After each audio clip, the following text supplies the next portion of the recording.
Now, viruses can have a life cycle that is one of two ways. One is called the lytic cycle, the next is called the lysogenic. Now, all the lytic cycle is, and I'm going to go through this quickly, so you might want to pause if you want to write this down, but the virus attaches to a host cell. That's step one.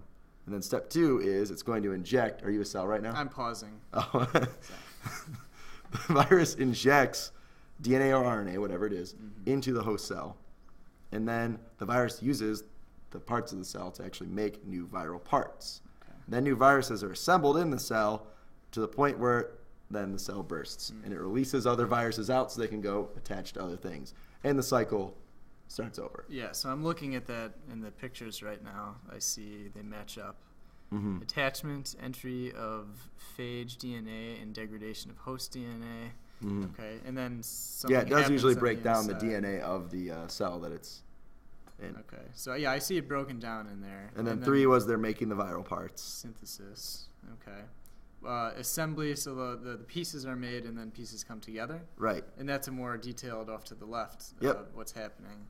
Okay, and then it releases it because it bursts. Right. All Right. And that's called lysis. Okay. All right. And here's a bigger version of that picture if you want to take a look. Yeah. And then the other route it can take, which is really not a completely separate process, is called the lysogenic cycle. Mm-hmm. Sometimes the virus just gets injected in, and then it just kind of stays there. It incorporates itself into the host DNA.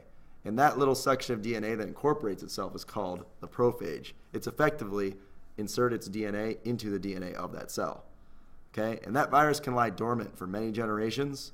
It can wait a really long time until it becomes active. And then something will happen where the the prophage will separate itself from that host DNA, and then the virus actually goes into a lytic cycle. So the lytic cycle is what actually does the damage to the cells. Lysogenic is really just the process of sort of laying the DNA into the cell for the long term. So they are related. Right. And I feel like this picture, I'm going to blow it up, shows it in really great detail. It shows how they're not necessarily separate things. Both stages start with a virus attaching, and then it could go just into a straight lytic cycle, or it can go into a lysogenic cycle and actually go over and over again, keep making many cell divisions, and then bust into a lytic cycle. So it looks like in lysogenic, I don't see it bursting at any point. Right. Okay. Right. The burst only happens in lytic. In order for that to happen, it has to go into a lytic cycle. Okay. So everything ends with a lytic cycle, really. So the way we fight viruses is by using vaccines. I guess I don't have a picture for this slide. Now, a vaccine is just a dead version of a virus. So like if you're talking about flu shots earlier. Yeah. And what that does is the immune system becomes familiar with that structure, and it will later be able to recognize it if you actually get that virus, and it knows how to fight against it. So if you put a dead version in, and they know how to, and it's like the immune system gets to practice, if you will, against the virus. Okay. Actually, I don't think I could say it any better than that. It's good practice. Yeah. And it won't kill you. Right. Now, viruses, they actually reproduce very, very quickly and mutate very quickly. So viruses actually evolve incredibly quickly. So that's why we have to get a flu shot flu shots change every year, because you have new strains of the flu developing all the time. Or like even someone who has HIV, they have to switch medications very often because even within their body, the virus will evolve. So do doctors have to take samples of maybe the first bunch of people that get the flu this year and then analyze that to create the new? Yeah, okay. I would say so. They would analyze, see if they're new strains of the flu, and then they would probably try to produce dead versions of that to then give out as vaccines. So some people have to kind of take the fall and help to save everyone else from getting the flu. Yeah. Okay. So some of you might have heard of a disease called West Nile virus. Now, West Nile virus, do you know what that's carried by?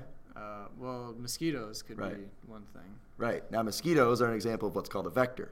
And a vector is just something that carries a disease and spreads it to another organism. Okay. Now, the mosquito is not necessarily affected by that. Fleas are a famous one for carrying the Black Plague, which is actually a bacteria, not a virus.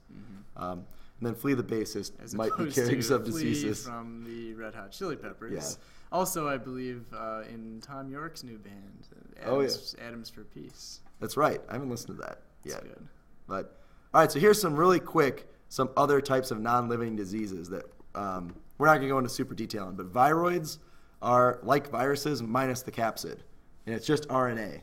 So it's a really short RNA strand that can replicate inside the host DNA, and it actually disrupts cell growth. And they really only infect plants. Here's some potatoes that have been infected by it. The ones on the left are okay. The ones on the right have been infected by the viroid. But it's another non-living thing that can be infectious. Okay. And then another one, this one is a little more famous because it infects animals, are prions. Now, prions are misshapen versions of proteins that can be found in the brain. And they actually attach to normal proteins and mutate them. And it pretty much turns the infected person or animal's brain into like a sponge. And you can get, now this is a picture of a cow with mad cow disease. And you can get mad cow disease from eating the cow's, I mean, you can sometimes get it from the meat, but if you eat from like the brain, you are like 100% guaranteed to get mad cow disease. Oh my gosh. Which none of us really do, but the cow can have mad cow disease, and how does it affect the cow while it's alive, or do we not know? I mean, it's really just it's kind of like aggressive dementia. Okay. Does it kill the cow? It will eventually kill the cow. Yeah. Okay. Yeah. But then if we purposely kill the cow for food purposes and then eat part of it, especially the brain, like you said, we can get mad cow disease. Yeah, there is a chance. Okay. And actually, the way mad cow disease started was one of the first animals this was discovered in was sheep, and it's called scrapie when it's in sheep. And the reason that mad cow disease, there was like a case in England, I believe, where it spread in the late 90s, and that's because they were feeding the cows infected sheep brains. Oh. It wasn't like they were only feeding them brains, but it was part of the food. And yeah, it sounds kind of gross. It passed it along. And then a few people ate the infected cows, not necessarily the brain, but there's a chance you can get it just from eating the cow in general. Okay. It's called Creutzfeldt-Jakob when humans get it, actually. They give it different names whenever depending on the organism it gets. Another famous animal, deer, it's called chronic wasting disease. And there was a big case in Wisconsin a few years ago where there was an outbreak in the deer population. So they were actually asking hunters to be more diligent about killing certain deer that behaved a certain way because they didn't want it spreading further through the deer population. Okay. So active hunting. Yep. But anyway, that's actually the last slide. So right. Thank you, Mr. Klein, for helping me out. There we go. And you're welcome. You guys have a good day. Enjoy your burrito.